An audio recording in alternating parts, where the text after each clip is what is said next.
குற்றவாளி யாரு கண்டுபிடிடா, குற்றவாளி தான் அப்படின்னா ஆனந்தராஜ் தப்பி ஓட்டம், ரூபி மனோகரோட விசாரணை போகவே இல்லை. இந்த கிரைம் பத்திரிகையாளர் ரூபி மனோகரனுக்கு ஆதரவா இந்த வழக்கை திசை திருப்புறாரு. ரூபி மனோகரனும் காவல்துறை 2 பேரும் சேர்ந்து கொடுக்கப்பட்ட அசைன்மெண்ட்டை முழுசா செஞ்சிருக்கு. உலக வரலாறுகள்ல இவ்வளவு கொடூரமா ஒரு செத்து போனோம்னா தற்கொலை சொல்ற ஒரே மீடியா தமிழ்நாட்டில் தாங்க இருக்கு. மாவட்டத்தினுடைய கட்டுப்பாடு இருக்கணுங்கிறது. விஜயதரணி வெளியே போவதற்கு இந்த அரசியல் தான் காரணம். அவரை மர்ம நபர்கள் பின்தொடர்பு, கொலை மிரட்டல், கண்டிப்பா கொல்லப்படுவோம்னு அவருக்கு தெரிஞ்சு போச்சு. தோண்டி தோண்டி அடிக்கிறாரு. அடிச்ச பிறகு யாரும் கொலை பண்றதுக்கு முயற்சி பண்றாங்க, காரோட கடத்துறாங்க. யாரு? இந்த ஸ்ரீமதி கேசன் ரவிக்குமார். இப்ப அதே கதை தான். கண்டிப்பா இது அரசியல் கொலை தான், தனிப்பட்ட குடுக்கல் வாங்கல் கொலை அல்ல. குற்றவாளியை 24 மணி நேரம் பிடிச்ச வழக்கெல்லாம் நினைச்சா தானே பிடிக்க முடியும். நினைக்கல. ஒவ்வொரு போலீஸ் அதிகாரியும் பல கோடி ரூபாய் வச்சிருக்கான். அரசியல்வாதிகளுடைய ரகசியத்தை தெரிஞ்சவனுடைய கதை கூட அப்படித்தான். கூலிப்படை கூட தொடர்ந்து செஞ்சுட்டே இருக்கான். ஜெயிலுக்கு போறான், பெயில வெளியே வர்றான், அடுத்த கொலை பண்றது. இவர்களுடைய கதையை தோண்டுறான், பல பேர் செத்து போயிரு. உள்ளூர் செய்திகள் உங்கள் விரல் நுனியில் படிக்க பார்க்க பரவசப்படுத்துகிறது King 24x7 app. Download King 24x7. King TV நேயர்களுக்கு வணக்கம். இன்றைய சிறப்பு நேர்காணலில் நாம் சந்திக்க இருப்பவர் மூத்த பத்திரிகையாளர் திரு தமிழா பாண்டியன் அவர்கள். ஐயா வணக்கம். வணக்கம். காங்கிரஸ் பிரமுகர், திருநெல்வேலி மாவட்ட கிழக்கு மாவட்ட தலைவர் KPK ஜெயக்குமார் தனசிங் கடந்த சனிக்கிழமை அன்று மர்மமான முறையில் பாதி இறந்த நிலையில் அவரோட உடல் கண்டெடுக்கப்பட்டது. அவர் இறப்பிற்கு முன்னாடியே பல வாக்குமூலமே கொடுத்திருக்காரு கடிதம் மூலியமா. இது மாதிரி என் உயிருக்கு ஆபத்து இருக்கு, எனக்கு இந்த நபர்கள் மூலியமா எனக்கு உயிருக்கு ஆபத்து இருக்குன்னு சொல்லியிருக்காரு. ஆனா காவல்துறை கண்டுகொள்ளவும் இல்லை. இப்போ அவர் இறந்திருக்காரு. இந்த கொலைக்கான பின்னணி என்னையா? இல்லை, அவரை பொறுத்தவரை அவங்க அப்பா காங்கிரஸ் கட்சி தலைவர், காமராஜருக்கு நெருக்கமானவர். ஸ்தாபன காங்கிரஸ் உடைந்த பிறகு காமராஜோடு பயணித்தவர். இப்படி இவர் குடும்பத்துக்கு ஒரு பெரிய காங்கிரஸ் வரலாறு கொண்ட குடும்பம். ஜெயக்குமார் தனசிங்கை பொறுத்தவரை இங்கே ஒரு அடாவடி அரசியல்வாதி அல்ல. அது எப்படி நம்ம நிரூபிக்க முடியும்னா, அவர் இறந்த அந்த இறுதி ஊர்வலத்துக்கு கட்டுக்கடங்காத கூட்டம். அரசியல்வாதிக்கு அவ்வளோ கூட்டம் வராது கண்டிப்பா. ஏன்னா மனைவி இறந்தால் கணவனிடம் சலுகை பெறுவதற்கு கூட்டம் வரும். அதாவது கிராமத்தில் சொல்லுவான், நடிகை விட்டு நான் இறந்தா நிறைய கூட்டம் வரும், நடிகை இறந்த கூட்டம் வரும். அதோட அவ்வளோதானே, முடிஞ்சு போச்சு. இப்போ அதே தான். இப்போ ஜெயக்குமாருடைய மரணத்துக்கு திரண்ட கூட்டத்தை வைத்து பார்க்கிற பொழுது ஜெயக்குமார் ஒரு சரியான அரசியல்வாதியா இருந்திருக்கார். எப்படி வாழ்ந்திருக்காருன்னு தெரியுது. இதுதான் ஒரு மனிதனுடைய இறுதி ஊர்வலத்துல மக்கள் செலுத்துகிற அஞ்சலி தான். அது காசு கொடுத்தாலும் வரமாட்டான், தானா சேர்ந்த. அப்போ இயற்கையாவே மனிதாபிமானமா இருந்திருக்கார். அங்க அவருக்கு என்ன 2 பிரச்சனை. ஒன்று ரூபி மனோகரன், இன்னொரு தலைமறைவான கள்ளிக்குளம் ஆனந்தராஜ். ஆனந்தராஜ் கொலை நடந்து ஆளை காணோம். அவரோடு தொடர்ந்து பயணித்தவர். அவர் பம்பாயில வரதா கும்பல் இருந்தவர். நிறைய கொலை வழக்கு, அடிதடி, குத்து விட்டு அங்கிருந்து தப்பி இங்க இருக்கார்.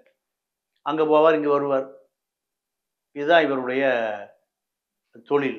அப்போ இவர் கள்ளிக்குளம் ஆனந்தராஜ் 20 வருஷத்துக்கு முந்தி ஒரு 20 லட்ச ரூபா கடன் வாங்கினார். அந்த யார்கிட்ட? தனசிங்கிட்ட, ஜெயக்குமார். பணம் கொடுக்க முடியல. அப்போ அதுக்காக ஒரு நிலத்தை எழுதி கொடுத்தாரு. 20 வருடம் கழிச்சு இன்றைக்கு அந்த இடம் 5 கோடி ரூபா போகுது. இடத்த எனக்கு திருப்பி எழுதி கொடுன்னு கொலை மிரட்டம். 20 லட்ச ரூபா இடம் 20 வருஷத்துல 5 கோடி ஆயிடுச்சு. அவர் என்ன வாக்குமூலத்தை எழுதி வச்சிருக்காருன்னா, அதுக்கு ஒரு வட்டி கொடுத்தா கூட அந்த இடத்த எழுதி கொடுத்துன்னு எழுதி வச்சிருக்காரு. அவரை மர்ம நபர்கள் பின்தொடர்பு, அவர் போனு கொலை மிரட்டல், கண்டிப்பா கொல்லப்படுவோன்னு அவருக்கு தெரிஞ்சு போச்சு. கடத்த போயிடலாம். திருநெல்வேலி அரசியல் தெரியுமில்ல உங்களுக்கு? ஆமா. திருநெல்வேலியை பொறுத்த வரைக்கும் கொலைங்கிறது சாதாரண விஷயம், ரத்த கலைங்கிறது மிக சாதாரண விஷயம். மற்ற மாவட்டங்களை விட காவல்துறை அதிகாரி சென்சிட்டிவான ஆள் தான் நீங்க திருநெல்வேலிக்கு போடுவாங்க. திருநெல்வேலியில ஜாதி கலவரம் உடனே பத்திக்கும். மத கலவரம் பற்றிக்கும், இப்படி எல்லாமே மண்டைக்காடு கலவரம், இப்படி எல்லாமே கலவரம் தான். சாத்தாங்குளம் சம்பவம். அப்போ திருநெல்வேலி பக்கம் காவல்துறை அதிகாரிகள் பணியாற்றுவதற்கே பயப்படுவான். இதுதான் யதார்த்த நிலை. அப்போ ஜெயக்குமாரை பொறுத்தவரை தனக்கு ஒரு பாதுகாப்பு வலையை நீ இல்லை, மரணம் சம்பவித்து விட்டது, எப்படியா தன்னை எதிர்க்கக்கூடிய ஆட்கள் வலுவான ஆட்கள். இப்போ ஆனந்தராஜ் கதை இப்படி. அடுத்து அவருக்கு அரசியல் எதிரி யாருக்குன்னா Ruby Manoharan, Ruby builders Manoharan. Ruby builders மனோகரனுடைய வளர்ச்சி அபரிமிதமான வளர்ச்சி. 10 வருஷமா அவர் சாதாரண ஒரு ஏர்ஃபோர்ஸ்லேருந்து வெளியே வர்றார். ஏர்ஃபோர்ஸ்லேருந்து என்ன கோடிகளுடைய வெளியே வர முடியும்? அது கிடையாது. சாதாரண வெளியே வர்றாரு. வெளியே வந்து நீங்கள் சென்னையில் காஞ்சிபுரம் மாவட்ட காங்கிரஸ் கமிட்டி தலைவராகிறார். இது எப்படி நடந்ததுன்னே தெரியல. செல்வாக்கு மிகுந்த தலைவர். இவர் பூர்வீகம் எங்கன்னு கேட்டிங்கன்னா நாகர்கோவில் விளவங்கோடு பக்கத்தில். விளவங்கோடு தொகுதி நம்ம விஜயதரணி தொகுதி. இவர் எங்கே மாவட்ட செயலாளராரு? காஞ்சிபுரம். இவர் எங்கேருந்து வர்றாரு? தென் மாவட்டத்திலிருந்து. தென் மாவட்டத்திலிருந்து ஒரு ஏர்ஃபோர்ஸ் ராணுவ வீரனாக இருக்கார். கிழக்கு மாவட்ட செயலாளர் ரூபி பில்டர்ஸ். இவர் இந்த ரியல் எஸ்டேட் தொழிலில் கால் பதிக்கிறார். கால் பதித்த பிறகு நீங்கள் நிலங்கள், இடங்கள், வீடுகள் எல்லாமே நீங்கள் எல்லா ரியல் எஸ்டேட்னால அதில் வந்து ஜெனியனாக இருக்காது. காசாகிரன் என்ன பண்ணியிருக்கான்? புறம்போக்கு இடத்துல கூட கட்டி பில்டிங் வித்துட்டு இருக்கான். பல கோடி. பாசியம் என்ன பண்ணுறான்? ஓபிஎஸ்க்கு பார்ட்னரு. எங்கே இடம் சுடுகாடு இருக்கோ அங்கே பில்டிங் கட்டி விற்றுருவோம். மக்கள்லாம் வெள்ளம் வந்துன்னா தப்பிச்சு வர முடியாமல் கிடக்கான். பார்த்தோம்ல? அப்போ வெள்ளத்தில் பார்த்தோம். அப்போ இவர்கள் சட்டத்தை மதிப்பதில்லை, ஜனநாயகத்தை வித்துட்டு கிளம்பிடுவான். அவனை யாருக்கு அடுத்து கண்டுபிடிக்க முடியாது. அப்போ இதில் பல ஆயிரம் கோடி சம்பாரிச்சிருக்காரு ரூபி பில்டர்ஸ் மனோகர். பல ஆயிரம் கோடி. இன்னைக்கு ரூபி பில்டர்ஸ்னா சென்னையில் 10 வருஷத்துக்கு இவ்வளோ ஒரு அபரிமிதமான வளர்ச்சி. இப்போ நாங்குநேரி எம்எல்ஏ, தமிழ்நாடு காங்கிரஸ் கமிட்டியுடைய பொருளாளர் வசந்தன்கோ முதலாளி வசந்த். அவருக்கு ஒரு இது பெரிய ஆசை, காங்கிரஸ் கமிட்டியில் மாநில பொருளாளர் ஆகணும். அவருக்கு யாருக்கு குலாம் நபியை தெரியும், அகமது பட்டேலை தெரியும், ராஜீவ் காந்தியை தெரியும், அவங்க அண்ணன் காங்கிரஸ் கமிட்டி தலைவர் குமரி ஆனந்தன். அந்த ஆசை நிறைவேறாமலே மரணம் அடைஞ்சிட்டார். ஆனால் ரூபி மனோகரை இப்போ காங்கிரஸ் கமிட்டி மாநில பொருளாளர். சத்தியமூர்த்தி போன ஒரு கட்டுப்பாடு தான் இருக்குது. காமராஜர் இங்கே இருக்கிற காங்கிரஸ் சொத்துக்கள் பூரா இப்போ யார்? 10 வருஷம் அவர் கண்ட்ரோலுக்கு வந்துருச்சு. ரூபி மனோகருடைய கண்ட்ரோலுக்கு வந்துருச்சு. இப்போ ரூபி மனோகர் என்ன நினைக்கிறாரு? திருநெல்வேலியில் நம்ம தான் அரசியல் பண்ணணும். திருநெல்வேலி இப்போ நாங்குநேரியில் சீட்டு கேட்ட பிறகு அங்கே என்னன்னு கேட்டிங்கன்னா மண்ணின் மைந்தன் தாய் அரசியலுக்கு வரணும். எம்எல்ஏ சீட்டோ எம்பி சீட்டோ யார்? அங்கேயே அந்த ஊருக்காரன் தான் வரணும். லோக்கல் தான். எங்கேயோ இருந்து கூட இறக்காதீங்க. இது எங்கேன்னா அரசியல் தெரிந்த திருநெல்வேலி மாவட்டத்தில் இது ஒரு பிரச்சனை. இப்போ எங்கேயோ இருந்து கொண்டு இறக்கி இவர் ஜெயிக்க வேணும், நான் ஜெயிக்க வைக்க முடியாது. இல்லை, அதான் ஈஸியாக இருக்கும்ல சார். லோக்கல் பாலிடிக்ஸ் தான் ஈஸியாக இருக்கும். ஆனால் எல்லா கட்சியுமே திமுக, அதிமுக எல்லா கட்சியுமே என்ன பண்ணுறது கேட்டிங்கன்னா 500 மைலுக்கு அந்த பக்கம் இருந்து இறக்கிட்டு ஜெயிச்சுட்டு திருப்பி அந்த பக்கம் வரமாட்டான். மக்கள் அடுத்து ஓட்டு போடுறான். நீங்கள் எல்லா கட்சியும் அதுதான் இதுதான் பண்ணுது. அப்போது காங்கிரஸ் கொஞ்சம் வலுவாக இருக்கக்கூடிய படித்தவங்க இருக்கக்கூடிய அந்த நாங்குநேரி தொகுதியில் இவர் எலெக்ஷன் நிற்கக்கூடாது, அங்கே இருக்கக்கூடிய நபர்களுக்கு சீட்டு கொடுங்கன்னு ஜெயக்குமாரே சொல்கிறார். கொடுத்தா நாங்கள் வேலை செய்ய மாட்டோம். இந்த பிரச்சனை வந்த பிறகு ரூபி மனோகர் என்ன சொல்கிறாரு? மாவட்ட தலைவரையே மாற்றுங்கய்யா அழகிரிக்கு சொல்கிறாரு. ஸ்ட்ரிக்டாக சொல்கிறாரு. இவருடைய செல்வாக்கு என்னன்னா, திருநாக்கரசு மாவட்ட தலைவரா அவருக்கு ரூபி பில்டர்ஸ் சார்பாக 50 லட்சம் ரூபாய்க்கு வீடு பூரா டைல்ஸ் ஒட்டி ஏசி 50 லட்சம் செலவு பண்ணிடுவார். இப்படி திருநாக்கரசு வீடு, அழகிரி வீடு, ஈவிகே சிலங்கோம் வீடு, பட்டியல் நீளுது. அப்போ இவர் செல்வாக்கு புரியுதா? இதுக்கு இடையூறாக இருக்கிறது இவர் ஜெயக்குமாரை மாற்ற சொல்கிறாரு. ஜெயக்குமாரை தொகுதியில் நல்ல செல்வாக்கான மாற்றினீங்கன்னா காங்கிரஸ் கட்சி கலைச்சிடுவான். காங்கிரஸ் கட்சி இருக்காது. அப்போ அவர் அழகிரி காலத்தில் செய்யலை. அங்கேருந்து ஒரு ஒரு 7-8 பஸ்ஸில் செலவு பண்ணி ரூபி மனோகரை அனுப்புகிறார் எங்கே சென்னைக்கு. மாவட்ட தலைவரை மாற்றுன்னு எல்லாம் வர்றாங்க. அப்போ இதில் என்ன நடக்குதுன்னா, இங்கேயே சின்ன கலவரம் நடந்துச்சு. அதான் இங்கே என்ன நடக்குதுன்னா, காங்கிரஸ் ஆஃபீஸுக்குள்ளே போகலை. மாவட்ட தலைவர் மாற்றுங்கிறது அங்கேருந்தே கோரிக்கை கொடுங்க, இங்கே ஏயா வந்தீங்க? இல்லை நாங்கள் உள்ளே போகணும். ஆச்சா போச்சா சண்டை தள்ளு முள்ளு. அழகிரி என்ன பண்ணார், இங்கே இருக்கிற ஆட்களை வச்சு திருநெல்வேலி ஆட்களை அடித்து விரட்டுறார். 2 காங்கிரஸ் கட்சியுமே சண்டை, ரத்தம் மண்டை உடையுது, ரத்தம் சிந்துது. அப்போ ரூபி மனோகருடைய செல்வாக்கு பாருங்க. ரூபி மனோகரை கட்சி விட்டு நீக்கணும்னு எனக்கு ஆட்களை கொண்டு வந்து இங்கேயே அடிதடி சண்டை நடத்துறாருன்னு முன்னாள் எதிர்க்கட்சி தலைவர் ராமசாமி தலைமையில் ஒரு கமிட்டி போடுறாங்க. டெல்லியிலேருந்து கமிட்டி போடுறாங்க. கமிட்டி போட்டு இவரை ஒழுங்கு நடவடிக்கை எடுக்கணுங்கிறாங்க. ஒழுங்கு நடவடிக்கை ஒன்றும் எடுக்கல. என்ன காரணம் கேட்டீங்கன்னா, பெட்டியோடு டெல்லி போனால் தான் சோழி முடிஞ்சுது.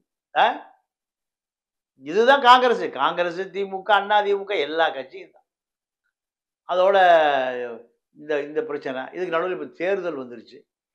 தேர்தல் வந்த பிறகு அங்கே தேர்தல் பொறுப்பாளராக தனுஷ்கோடி ஆதித்தனை போடணுங்கிறாங்க. ஏன்னா தனுஷ்கோடி ஆதித்தன் ரொம்ப சீனியர். அவர் சொன்னால் எல்லாரும் கேட்பான்.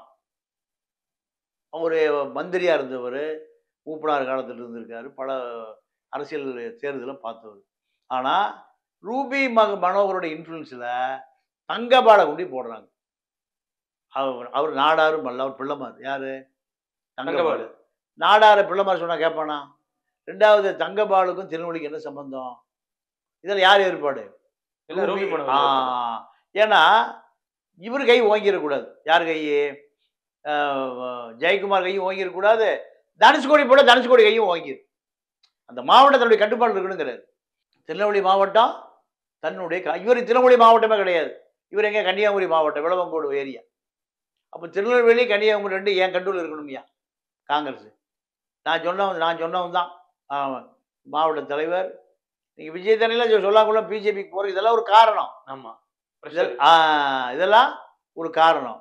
இப்போ ரூபி மனோகரனுடைய டாமினேஷன் கட்சிக்குள்ள முழுமையாக தன்னுடைய கட்டுப்பாடுகளை கொண்டு வந்துட்டார். ஏன்னா இவரால் ஒரு பெரிய ரியல் எஸ்டேட்டு உரிமையாளர், ரூபி பில்டர்ஸ் உரிமையாளர், கோடிகள் ரொம்ப சாதாரணம். அப்போது செல்வ பெருந்தகை இருந்த காங்கிரஸ் கட்சி குழு தலைவர், சட்டமன்ற உறுப்பினர் குழு தலைவர் ராஜேஷ்குமார் எங்கே இருக்கார்? கன்னியாகுமரியில் இருக்கார். கிள்ளியூர் தொகுதி சட்டமன்ற உறுப்பினர். அவருக்கு அந்த பதவியை வருவதற்கு முழு காரணம் ரூபி மனோகர் தான். இதனால விஜயதனி அந்த அம்மா கட்சி விட்டே போகிறாங்க. கட்சி விட்டு போகிறதுக்கு அது ஒரு காரணம். ஏன்னா அந்த அம்மா காங்கிரஸ் கொஞ்சம் செல்வாக்கான நபர். அந்த அம்மா 30 வருஷம் மேலே இருக்காங்க. அப்போ விஜயதரணி வெளியே போவதற்கு இந்த அரசியல் தான் காரணம். இப்போ அவர் ரூட்டு கிளியரு. அங்கே திருநெல்வேலி கன்னியாகுமரியில் டெல்லியில் இன்ஃப்ளூயன்ஸ் பண்ணக்கூடிய ஆட்கள் கிடையாது, சென்னையில் அரசியல் பண்ணக்கூடிய ஆட்கள் கிடையாது. ரூபி மனோகரன் விட்டா. அப்போது இப்போ அங்கே ரூபி மனோகரனுக்கு திருநெல்வேலியில் யார் வில்லன்? ஜெயக்குமார் தான். இப்போது ஜெயக்குமாரை நீக்கணும் அப்படின்னு சொல்லி மெட்ராஸில் வந்து ஆர்ப்பாட்டம் பண்ணுறாரு. அதே போல் இவர் எம்எல்ஏ ஆன பிறகு 10 கோடி ரூபா வருஷம், 2 கோடி ரூபா, 5 வருஷம் 10 கோடி ரூபா அரசுக்கு எம்எல்ஏ நிதி கொடுக்குது. இது வந்து சமூக நலக்கூடம், கட்டடம், இதில் 20 வருஷம் கமிஷன் கிடைக்கும். 20 வருஷம் கமிஷனா 10 கோடி ரூபாய்க்கு 2 கோடி ரூபாய் கமிஷன் கிடைக்கும். இதை அந்த கட்சியினுடைய மாவட்ட தலைவர் தான் கொடுக்கணும். இவர் அதை கொடுக்க மறுக்கிறாரு. கொடுப்பதற்கு பதிலாக பணம் வாங்குறாரு. நான் உனக்கு கொடுத்துறப்பான்னு. அதுக்கு அந்த மரணம் வாங்கும்போது எழுதி வச்சிருக்காரு. 70 லட்ச ரூபா வாங்கிட்டு கொடுக்கல. கேட்டால் கொலை மிரட்டல். இதுக்கு நடுவில் இது ஒரு பக்கம். 2வது என்னன்னு கேட்டிங்கன்னா, இந்த இப்போ தேர்தல், இப்போ ரூபி மனோகர் இன்ஃப்ளூயன்ஸில் தங்கபாலை கொண்டு அங்கே போடுறாங்க. தங்கபால் போட்டு முடிச்சுட்டு கிளம்பி வந்துடுறாரு. இப்போ தேர்தலுக்கு செலவு பண்ணது ஒரு 11 லட்ச ரூபா செலவு பண்ணியிருக்காரு. இந்த 11 லட்சத்தை தங்கபால் சொல்லி தான் செலவு பண்ணுறாரு. தங்கபாலை ரூபி மனோகர் வாங்கிக்கிட்டு போகிறார். ரூபி மனோகர் முதல்ல வந்து கொடுத்த காசையே கொடுக்கல. 20 லட்ச ரூபா கொடுத்த காசே வரல. அப்போ இது எப்படி கொடுப்பாரு? அதெல்லாம் டைல் எழுதி வச்சிருக்காரு. இப்போ என்னன்னா, கண்டிப்பாக அங்கே அடுத்த தடவை அவருக்கு சீட்டு கொடுத்தா யாரும் வேலை செய்ய மாட்டோம். ரூபி மனோகரனுக்கு எங்க சீட்டு கொடுத்தாலும், ஏன்னா ஜெயிக்கிறது மட்டும் நாங்குநேரி, அடுத்து எங்க வந்து சேர்ந்துருவாரு? சென்னைக்கு.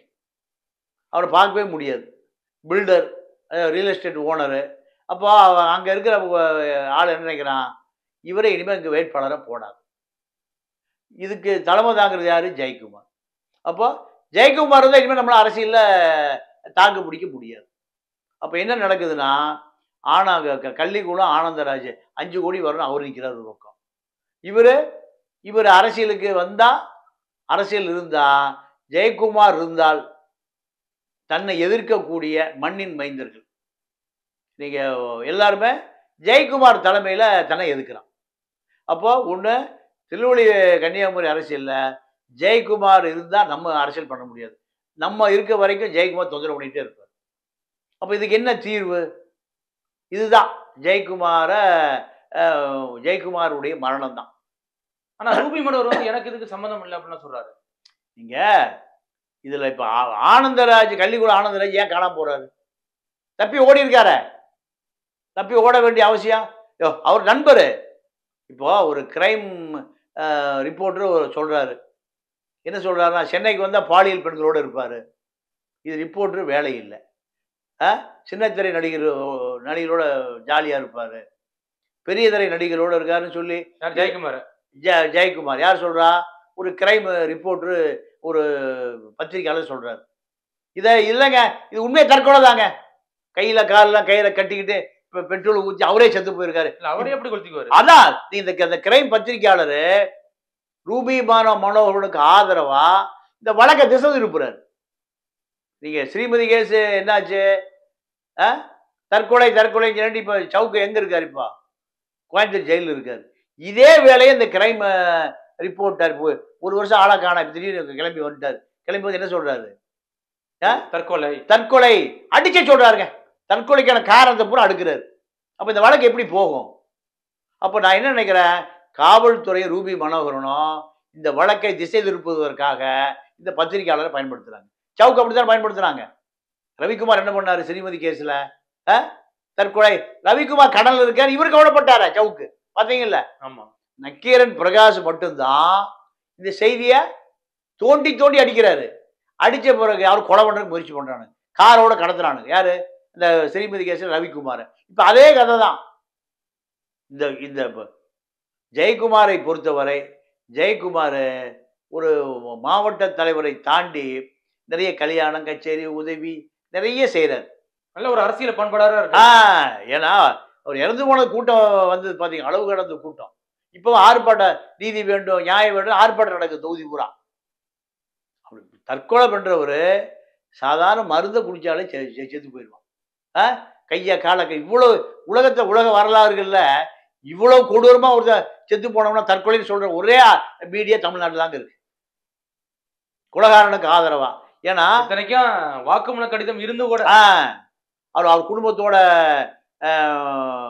நல்லா இல்லை, அவர் குடும்பம் வந்து அவருக்கு எதிராக இருக்கு, அதையும் விசாரிக்க வேண்டியிருக்கு. யார் அந்த கிரைம் ரிப்போர்ட் சொல்றாரு?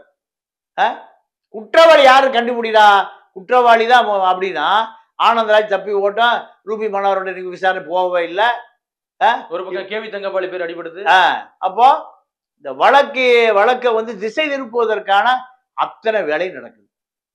அப்ப காவல்துறை எப்படி 7 படை போட்டிருக்குன்னா 7 படைக்கும் நீங்க 7 தனிப்பிரிவுக்கும் தலைமை தாங்குற அதிகாரி எந்த ரகசியத்தை கொடுத்தாலும் அவர் செய்யலைன்னா என்ன ஆகும்? தாகிருஷ்ணன் அந்த தானா குத்தி செத்து போயிட்டாரு. தாகிருஷ்ணன் அவளுக்கு என்ன நடந்தது? அவரே குத்திட்டு அவரே செத்து போயிட்டாரு. சாதிக் பாட்சா பல கோடி ரகசியம் 2G வழக்குல ராஜாவுடைய அத்தனை ரகசியம் தெரிஞ்ச ஒரே நம்பர் யாரு? சாதிக் பாட்சா. நான் போய் சிபிஐ ஸ்டேட்மெண்ட் கொடுக்க போறாங்கிறாரு. திடீர்னு பார்த்தா தொங்குறாரு. பொண்டாடி சொல்லுது, இப்படிதான் பேசிட்டு போனாருங்க வீட்டில். இந்த ஸ்கூல்ல குழந்தைய கூட்டிட்டு வர்றதுக்குள்ள யாரோ வந்தாங்க பேசுனாங்க, வருஷம் தொங்குறாரு.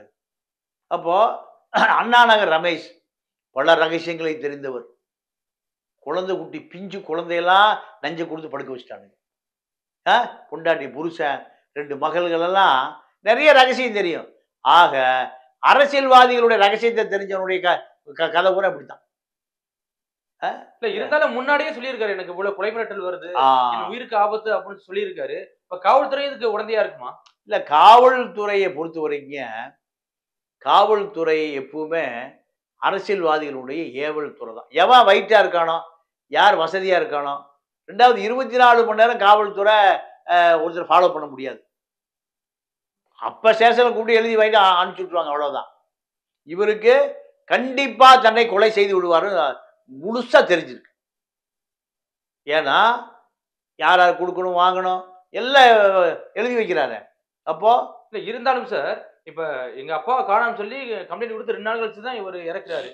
அப்படிங்கும்போது இப்ப காவல்துறை வேடிக்கை பார்த்துன்னு எடுத்துக்கணும். இது எப்படி? இல்ல, காவல்துறை உடனடி நடவடிக்கை எடுக்கல. காவல்துறை உடனடியா நடவடிக்கை எடுக்கல. காவல்துறை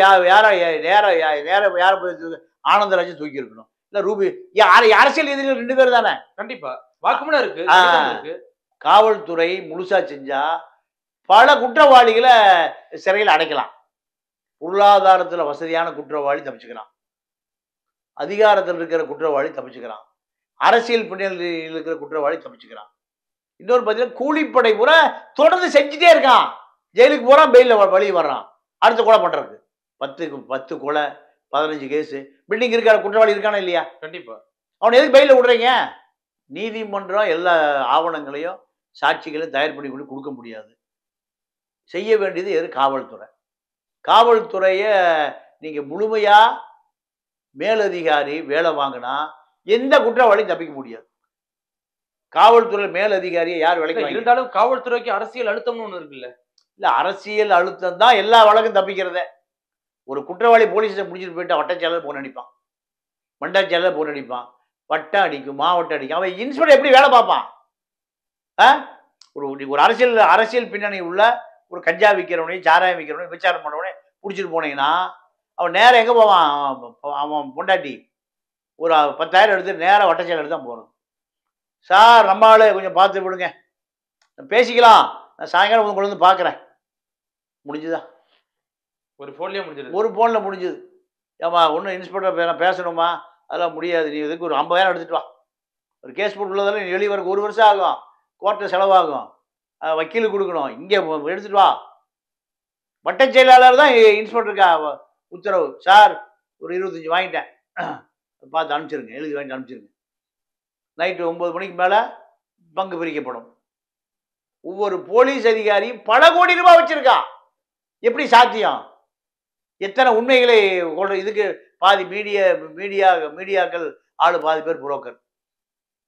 இந்த கிரைம் ரிப்போர்ட்ரு ஜெயக்குமாருடைய வழக்கை தற்கொலைக்கூட அத்தனை காரியத்தை அதில் கண்டுபிடிச்சிட்டார். காரணம் என்னன்னு கேட்டீங்கன்னா, அவருக்கு ரூபி மனோகரனும் காவல்துறை 2 பேரும் சேர்ந்து கொடுக்கப்பட்ட அசைன்மெண்ட்டை முழுசா செஞ்சிருக்க. இதுக்கு தமிழ்நாடு காங்கிரஸ் கமிட்டி தலைவர் என்ன ஸ்டெப் எடுக்க போறாரு? சட்டப்படி நடவடிக்கை எடுக்கப்படும் சொல்லியிருக்காரு. இல்ல, காவல்துறைக்கு அழுத்தம் கொடுக்கணும், இதை கண்காணிக்கணும்.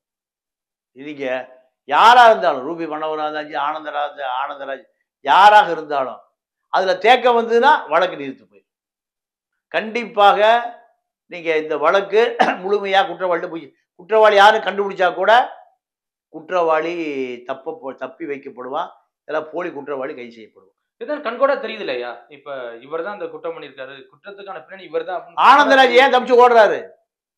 ஆனந்தராஜ் பம்பாய் தப்பி ஓட வேண்டிய அவசியம் என்ன? அவருக்கு இவருக்கு தொடர்பு இருக்கா? இல்லை இவருக்கு அவருக்கு தொடர்பு இருக்கா? விசாரிக்கணுமே. இன்னைக்கு வரைக்கும் யாரை விசாரிச்சிருக்க தகவலே வரல. குற்றவாளி விசாரிச்சிருக்கணுமா இல்லையா? கண்டிப்பா. தனிப்படை என்ன பண்ணுது? தனிப்படை இப்போ எல்லா ஆட்களும் அங்க போறாங்க, வர்றாங்க, விசாரிக்கிறாங்க, நடக்குதே தவிர குற்றவாளியை 24 மணி நேரம் பிடிச்ச வழக்கெல்லாம் இருக்கு. தமிழக காவல்துறை நினைச்சா பிடிக்கல. நினைச்சா தானே பிடிக்க முடியும். நினைக்கல.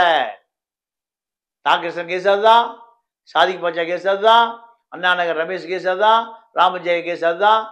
பல வழக்கு நான் சொல்லுவேன். காவல்துறை கடமை செய்வதில்லை. ஏன்? Political pressure. அப்போ மற்ற வழக்கு போல இந்த வழக்கு நீர்த்து போகும்னு சொல்ல வரீங்களா? கண்டிப்பாக. ஏன்னா குற்றவாளி அரசியல்ல வலுவான ஆள், XRY யாரா இருக்கட்டும், கண்டிப்பா இது அரசியல் கொலை தான், தனிப்பட்ட குடுக்கல் வாங்கல் கொலை அல்ல. இது முழுக்க நீயா நானா அரசியல் தான். திட்டமிட்ட கொலை.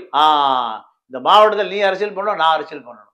நீ இருக்க வரைக்கும் நான் அரசியல் பண்ண முடியாது, நான் இருக்க வரைக்கும் நீ அரசியல் பண்ண முடியாது. அப்போ யாராவது ஒருவர் காலியாகணும். ஜெயக்குமாருக்கு நீங்க மோதக்கூடிய தெம்பு இல்லை, ஒரு நேர்மையான மனுஷனா இருக்காரு. அப்போ பலவீனமான மனுஷன், கொலை பாதத்துக்கு அஞ்சுகிறவன். அப்போ யார் செஞ்சிருப்பா? காவல்துறை அதை நோக்கி தான் விசாரணையை நகர்த்தணும். ஆனா காவல்துறை 7 தனிப்படை இப்ப ஆனந்தராஜை தேடிட்டு போயிருக்கு. ஆனந்தராஜே குற்றவாளின்னு முடிவு செய்து சிறைப்பட்டாலும் கூட அவர் ஒரு ஆளே பண்ணியிருக்காரு. அவரு யாரும் இல்ல, எல்லா வேலையும் A1 A2 A3 A4 எல்லாம் ஒரே ஆளே பண்ணிருக்கு நிர்மலா தேவி கேஸ்ல. அப்ப அதே கதை தான் இது. அதுல அரசியல் எடுத்தோம், இதுலயும் அரசியல். அப்போ ஜெயக்குமார் தற்கொலை பண்ணி தானே கைத்த கட்டி, தானே சங்கிலி இணைச்சு, தானே பிளேட்டை போட்டு, தானே மண்ணெண்ணை ஊற்றி, தானே செத்து போயிட்டார். அவர் பாலியல் ரீதியா பல நடிகரோட தொடர்பு இருந்து, சின்னத்திரை நடிகர் தொடர்பு இதெல்லாம் இருந்து வீட்டில் தொடர்பு இல்லை. அதனால வீட்டையும் விசாரிக்கணும். ரூபி மனோகரன் விசாரிங்க, ஆனந்தராஜ் விசாரிங்க. இதை இன்னைக்கு வரைக்கும் விசாரிக்கல. அப்போ தனிப்படை பம்பாய் தேடிட்டு போயிருக்கு. கள்ளிக்குளம் ஆனந்தராஜோடு முடிஞ்சு போகும். கள்ளிக்குளம் ஆனந்தராஜுக்கு யார் மோட்டிவ்? ராமஜெயங்கர் தான். இப்போ நீங்க சொல்றபடி பாத்தீங்கன்னா எதிர்காலத்துல தமிழக காங்கிரஸ் கமிட்டியை வந்து ரூபி மனோகர் ஆக்கிரமிப்பு பண்ணிடுவார்னு சொல்ல வரீங்களா? ரூபி இப்பவே ஆக்கிரமிப்பு பண்ணிட்டாரு. ஏன்னா தமிழ்நாடு காங்கிரஸ் கமிட்டியினுடைய மாநில பொருளாளர் என்பது சாதாரண பதவி அல்ல. காங்கிரஸ் சொத்துக்கள் பூரா ரூபி மனோகரை கட்டுப்பாடு தான் வரும். செல்வ பெருந்தகை மாறலாம், அழகிரி மாறலாம், பொருளாளர் மாற மாட்டார். ஏன்னா சொத்துக்களை காங்கிரஸ் கட்சியை நிர்வகிப்பதற்கு, காங்கிரஸ் கட்சி கட்டுப்படுத்துவது, பொருளாதார ரீதியை மாநாடு போடுவது, செலவு பண்ணுவது எல்லாமே யாரு? பொருளாளர் தான். பொருளாளர் போட்டிக்கு யாரும் வரமாட்டாங்க. ஏற்கனவே அதுல இருந்த அங்கத்துல இருந்த யசோதா அவர்களும் இறந்துட்டாங்க. ஆமா, அவ்வளவு ஈஸியா போயிடும். அப்போ இதெல்லாம் திட்டப்படுத்தா ரூபி மனோகரன் காய் நகர்த்துறாரு. ரூபி மனோகரனை பொறுத்தவரை ஒரு 10 வருஷ காலத்துல எப்படி பல ஆயிரம் கோடி சேர்த்த முடிஞ்சது? ரியல் எஸ்டேட்ல பல ஆயிரம் கோடியா வருது. 1000 கோடியில் எப்படி வர முடிஞ்சதுன்னு கேட்கிறேன். 10 வருஷத்துக்குள்ள நீங்க எனக்கு தெரிஞ்சு தமிழ்நாடு முழுக்க வசந்தனுக்கோ கடை இருக்கு. வசந்தனுக்கோ எத்தனை வருஷமா? 30 வருஷமா இருக்கு. நீங்க ஓபன் பண்ணிட்டு அவரால் அந்த பொருளாளர் போய் சீட்டு உட்கார முடியல.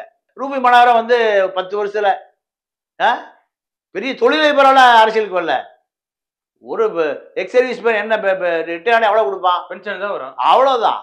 இவரு இப்படி இந்த 1000 கோடிகளை சேர்த்த முடிஞ்சது முழுக்க அரசியல் தான் காரணமா? அதை தாண்டி ஏதாவது அரசியல் இருக்கா, வியாபாரம் இருக்கா? இதுக்கு இவருடைய பணம் இவர் இந்த பணத்துக்கு யார் பினாமி? இவர் சொந்த பணமா? ரூபி பில்டருடைய நிறுவனங்களுடைய சொத்து மதிப்பு எவ்வளவு? ஒரு கட்சி இருந்தா அரசியல் பண்ணிடலாம். திமுக, அதிமுக, காங்கிரஸ். நீங்க கலைஞருக்கு வந்து கருணாநிதிக்கு வந்து ட்ராலி பாய்ஸ் ஒரு 3 பேர் தள்ளிட்டு போவாங்க தெரியுமா? பாண்டிய அவங்க பூரா என்ன யாருன்னு கேட்டீங்கன்னா ராயப்பேட்டை ஸ்டேஷன்ல எஸ்ஐ. 2006-11 இவர் இதுக்கு போயிட்டார், தள்ளு வண்டிக்கு போயிட்டார். அப்போ கூடவே இருக்கக்கூடிய ஆட்கள் வேணும். கலைஞரை தள்ளுவண்டியில் தள்ளி போய் தள்ளுறதுக்கு ஆள் வேணும், நம்பிக்கையான ஆள் வேணும். அப்போ ஒரு எஸ்ஐய பாண்டியன் 3 பேர் மொத்தம் ட்ராலி பாய்ஸ்ன்னு சொல்லுவாங்க.